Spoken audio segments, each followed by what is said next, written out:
Welcome to our Partnerships Breakout session focusing on DCNR's statewide and regional partnership grant program. I'm going to lead the review of the Partnerships Grant opportunity today. My name is Kelly Rossiter. I'm the Section Chief for the Bureau's Landscape and Educational Services section, and I am also a project manager for many of the partnership grants that we currently have at DCNR. The goal of this program is to advance collaborative multi-municipal or large landscape recreation, conservation, and heritage projects.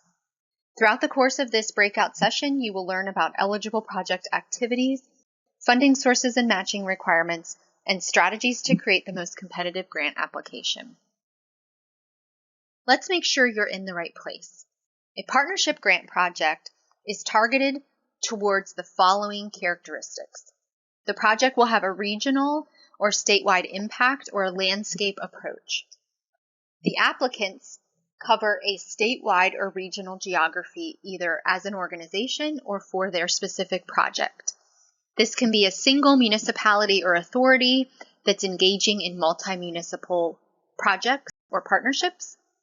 It can be a regional municipal entity, a statewide or regional organization like a nonprofit with a mission related to DCNR's mission. That would include missions related to recreation, conservation, heritage, greenways and trails, watershed improvement, or planning. Or an applicant could be one of Pennsylvania's 12 state or national heritage areas. Moving on to a different part of the application, this is a sample of the work plan and budget that applicants will be required to fill out. You are to fill out one worksheet for every work task or priority that you are suggesting as part of your application. We will further explain key elements of this document in the next few slides, but I wanted to use this slide to just offer a quick overview of this document. Like I said, each priority has its own worksheet, so you should add a title and specify the time frame for every priority separately. You can have up to 6 priorities as part of your application, and you should put them in order of the most important one. So your first priority should be the item that you want to have funded the absolute most, and then continue on to your slightly less important priorities as you go on. Please include a clear descriptive title and also a brief description at the top of the worksheet. We would like to see items for an 18-month timeline if at all possible, so your intended time frame should be an 18-month period. And then let us know if you are going to be subcontracting any work, so hiring anybody to do any of these tasks, or if it's just your own in-house staff that will be completing all of the tasks. So to complete the top part of the worksheet, as I said before, you would give each priority a title, a time frame, and note if any subcontracts would be related to this particular item. And then you would provide a quick explanation of the work priority, clear and concise so we can understand what you want to accomplish. And then you would give us both outputs and outcomes. And I'd like to discuss those just for a minute because they do get confused sometimes. Outputs are the anticipated accomplishments or deliverables. You do these tasks to achieve an intended broader outcome. Some examples of an output might be something like 4 meetings with stakeholder groups or 3 outdoor recreation events for members of the public. They're very specific outputs. The outcome is a little bit broader and sometimes harder to measure or wrap your hands around, so to speak. The outcomes are the desired results or changes that the project will eventually accomplish.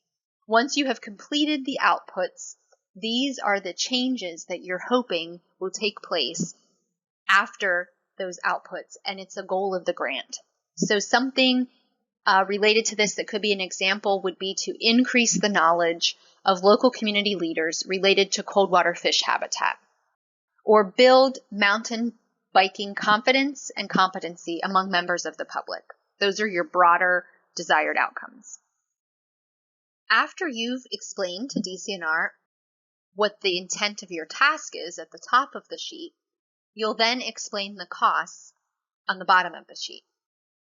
The example here is just one cost category, which is in-house professional services. These are the grantees, staff members that are doing work related to this scope of work item. There are other cost categories as well that you'll see as you scroll down the worksheet. To fill this out, it looks like a lot of information, but it's really pretty easy if you just go step by step. You'll include a general overview of the service or task that the staff member is going to provide related to this particular work item. You'll put in their title and estimate the number of hours that you think that task will take them to complete. And you'll include their billable rate so that we can get a total cost, the hours times the billable rate. For DCNR, we consider the billable rate to be the employee's salary plus their fringe benefits. And that likely will be different for different employees in your organization. So we do anticipate that we'll see several different numbers in that billable rate column if you have different employees doing the work. On the right side of the spreadsheet, you will see the source of funding, and that's where you determine where that cost is being paid from. Is it being paid with DCNR grant funds that you're currently requesting, or is it being paid with your match? And while there's only one column for match in this example, it's cash match, other cost areas have cash and non-cash match options. So you want to make sure that you're putting your costs in the right column. Is it a non-cash cost, a cash cost? Are you paying for it, or are you asking DCNR to pay for it? When you're done with all that, just do a double check of the figures to make sure they're calculating properly. We do have formulas in this spreadsheet. It should work out pretty seamlessly, but things have happened in the past where the calculations have gotten wonky. So I would just warn you to just give a quick spot check and make sure the numbers are calculating out properly. Just a few tips on how to complete the budget portion of this form.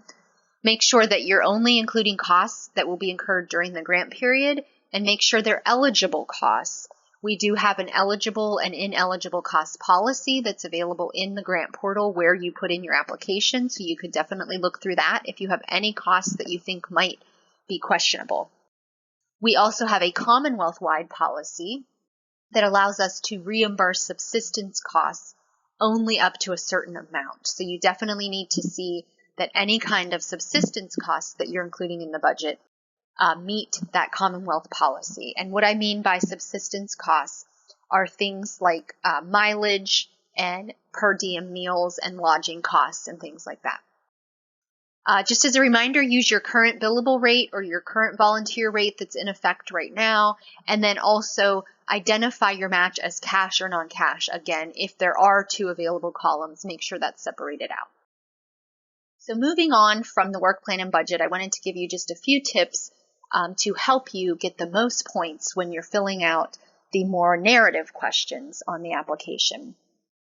Our grant program is very competitive, and generally we do fund applications in the order of their scores, so higher scores get funded first. So it's really to your benefit to get the highest score and the most points possible when you're filling out these questions.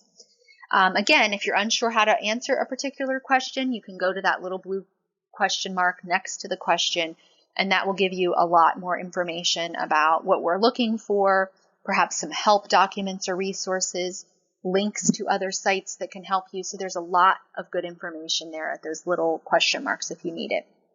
One other point before we really get into each question is to just be careful with formatting. Some people use bolding or indentations or other kind of formatting to really organize their thoughts, and even perhaps to call out certain points that are really more important. And that's a great idea, but the formatting doesn't always translate to our system and how we're looking at it. So make sure before you put a lot of time and effort into formatting that you try your formatting plan for one question, submit it into the application and see how it looks in the application and see that it actually looks the way you intended it to look before you really spend a lot of time on that.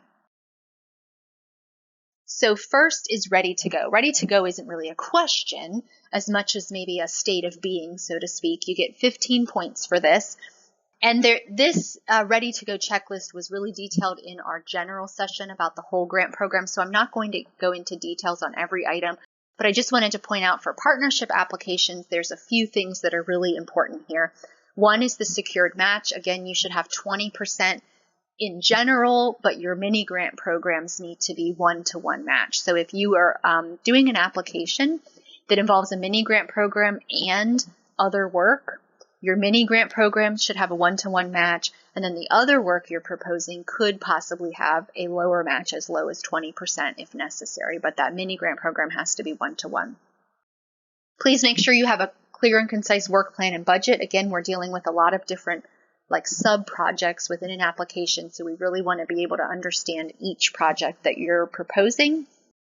And if you're an existing grantee, please make sure you're current on your grant management for your open grants. You will have points reduced if you are not current on your grant management. So for current DCNR grantees, that means that all of your partnership grants are handled by their deadline and they are not expired. We give you 60 days after the deadline to pull together all of your closeout paperwork. So if you're within that 60-day period, that's fine. But if you're beyond 60 days, we consider that expired and you will receive reduced points on this new application because of it. Your work plans need to be filed for all of your open applications, and your progress reports need to be submitted. Those progress reports are due in April and October of every year.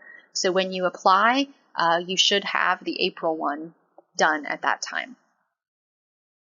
Moving on to other questions, the needs, benefits, and urgencies question is a really important one because it's 25 points. It's the most points in a question.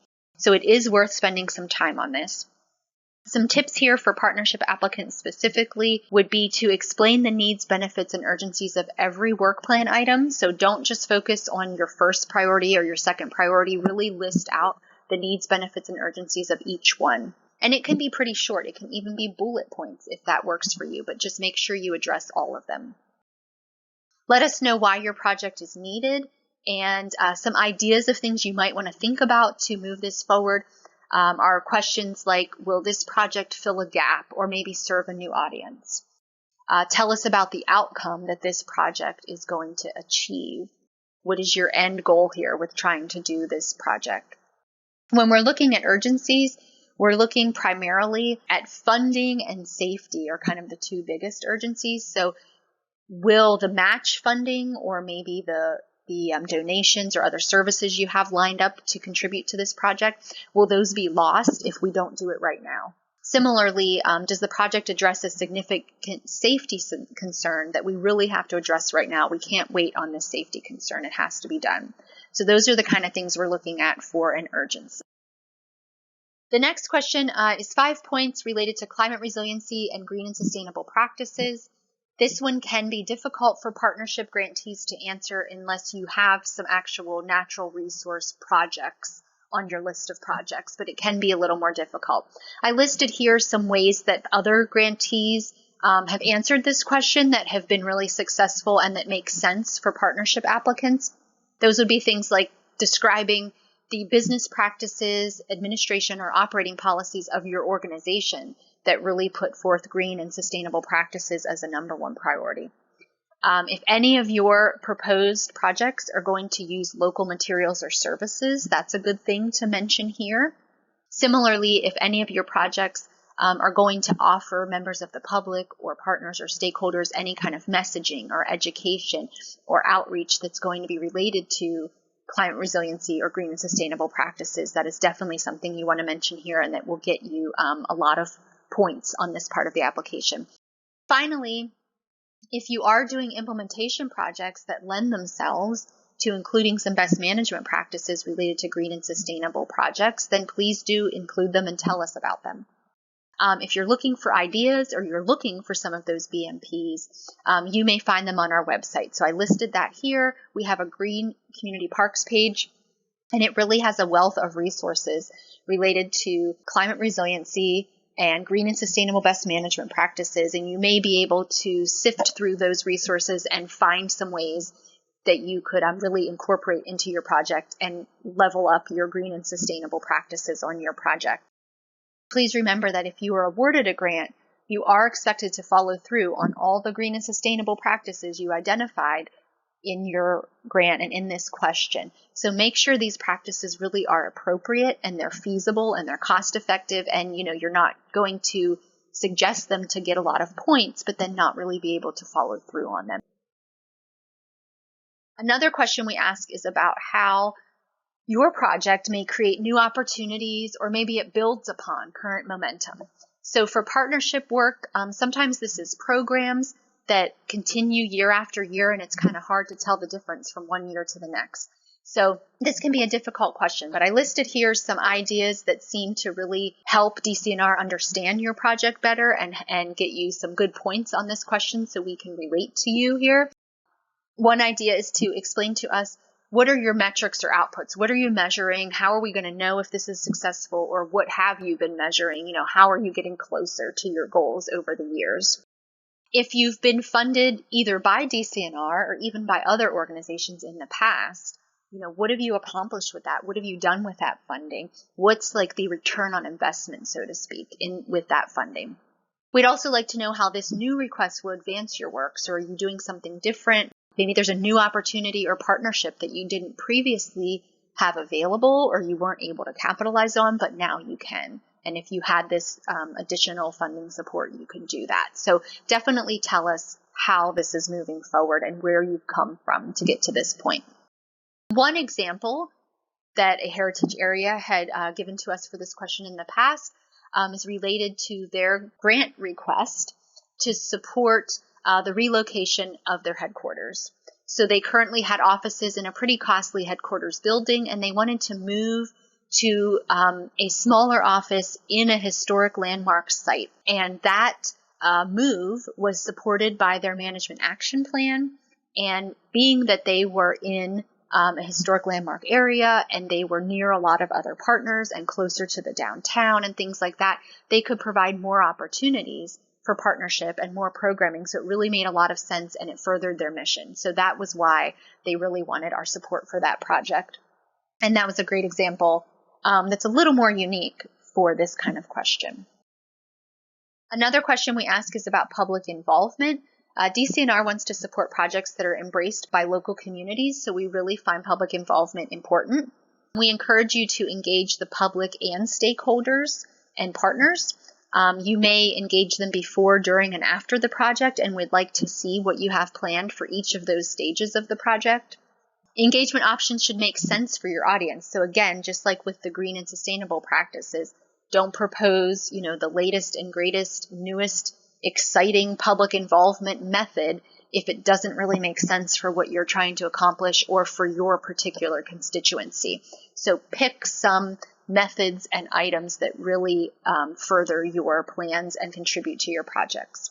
You may want to consider multiple engagement opportunities or even different methods to reach different constituencies. And we really encourage you to incorporate DEI-JB practices as much as possible. So really focus on this engagement being meaningful and making sense for your project, and not just being something that you can check off the box and say, okay, we talked about this at a public meeting, we can check off the public involvement idea.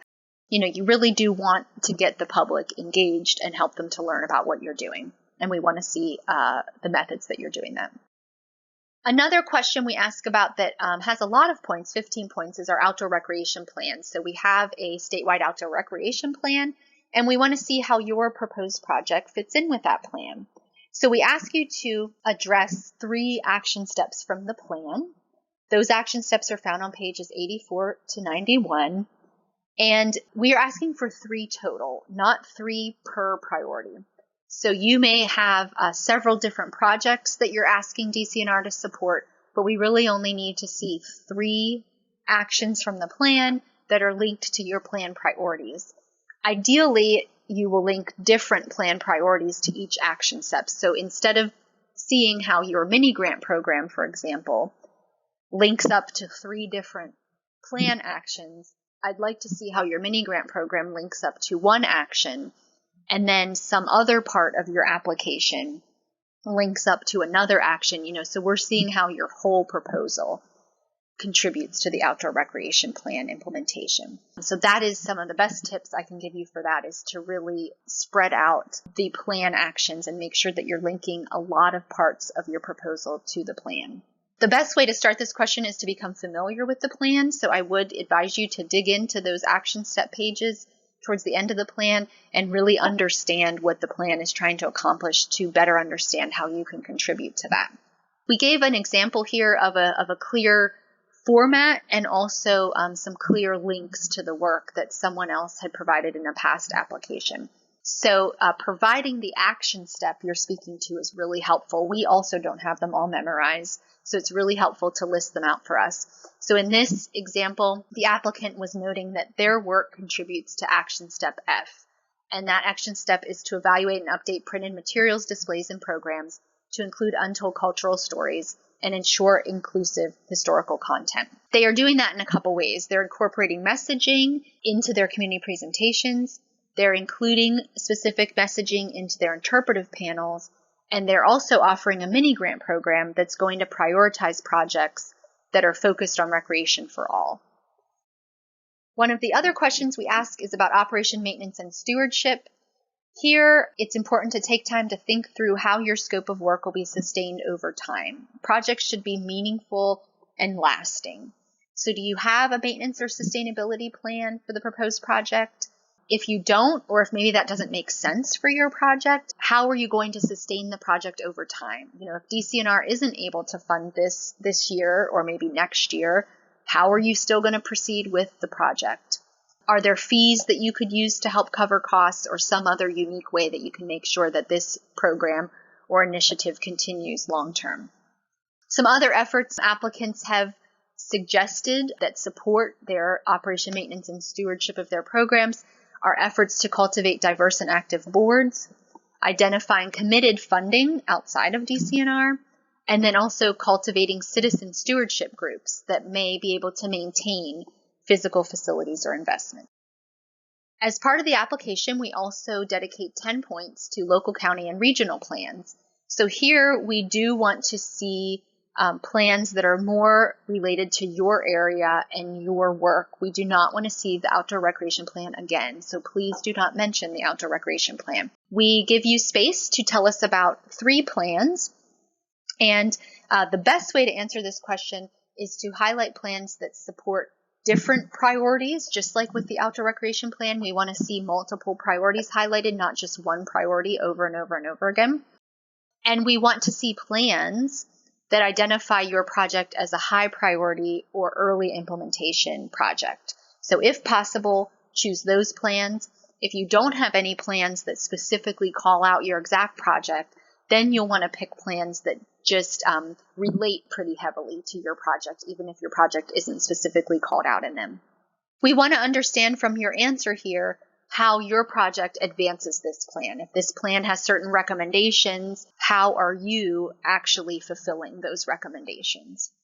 Just a quick overview. Some plans that are often identified by grantees, just to give you some ideas. This is not a comprehensive list, but just a few. We have a lot of folks that look at county greenway plans or county-wide, like park and rec plans, river conservation plans, maybe a climate resiliency plan or interpretive plan if you have something that's a little bit more narrow focus. Maybe you even have an agency strategic plan or a heritage area management action plan, something that's specific for your organization that you're trying to carry out. All of those different types of plans would work. We also want to hear about your partners. We'd like you to identify all partners involved in your project. Financial partners would be those that are providing cash, materials, or services. Technical partners are providing their time or expertise to your project. And then general partners are partners that will directly benefit from your project. So they are integral to the success of your project. The general partners are a little bit more involved than just your standard letter of support. We know there's other people out there that support your project and would give you a high five and would be really excited about it. But the partners we want to see here are partners that are really going to be alongside you the whole way working on the project.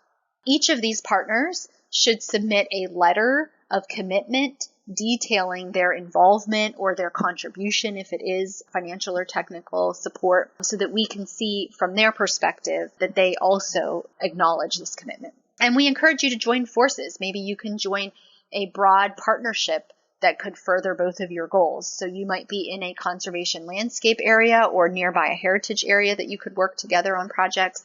Your project might relate to the mission of the Rails to Trails Conservancy or the PA Downtown Center or some other organization like that. So we encourage you to really link up with other organizations. Just one reminder that we have a lot of online resources to help you through this process. We have a YouTube channel for videos. Our actual grant portal where you submit the application has a lot of information right there embedded into the portal. We have a website dedicated specifically to the Community Conservation Partnership Program.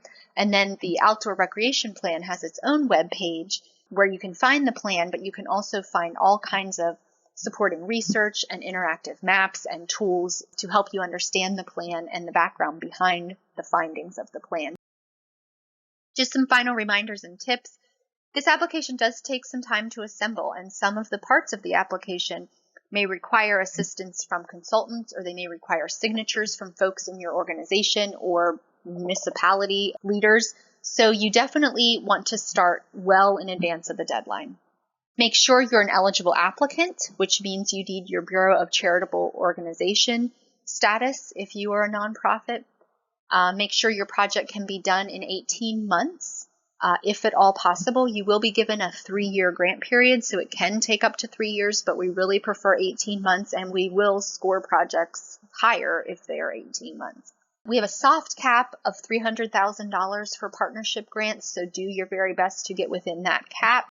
Make sure your match is secured. 20% match is required based on the total project cost for all types of grants under the partnership category. But if you do have a mini grant element to your project, that element has to have a 1-to-1 match.